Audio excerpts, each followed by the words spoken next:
আপনাকে বলে আসবে নাকি? আসবে না, ফালতু কথা বলেন। দোকান খুলে রেখে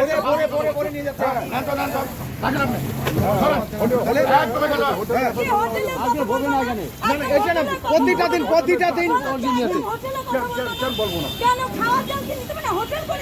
হোটেলে চালু জল খাওয়াবা, চালু জল খাওয়াবা।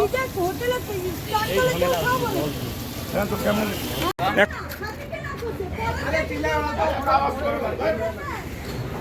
বলুন দাদা, এই জলগুলো কি আপনার নাকি? ভাই ভাই বলুন, এই জল কেন, এতগুলি জল কেন? কোনোদিন জল থাকে না, তাই জন্য। তো কখন থেকে নিচ্ছ জল? এত জল 1 ঘন্টা 1 ঘন্টা ধরে সংগ্রহ করছেন। কটি ড্রাম নিয়ে আসছেন? 20টার মতো। 20টা। কে কে এসছো? আমি আর ভাবি আছি। ভাগ্নে দুজনে এসছো।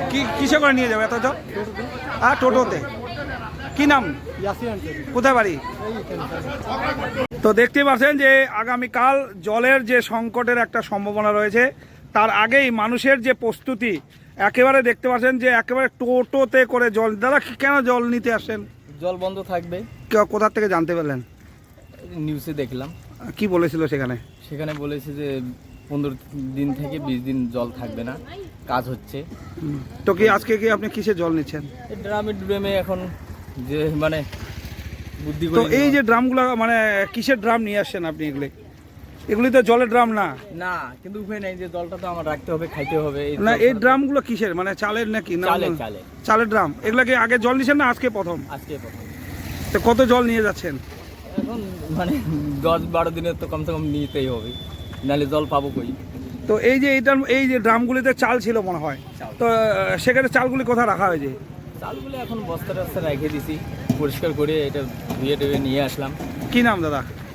আমি জানি। কোথায় বাড়ি? আমারই। জল নেওয়ার জন্য ভিড় করছে।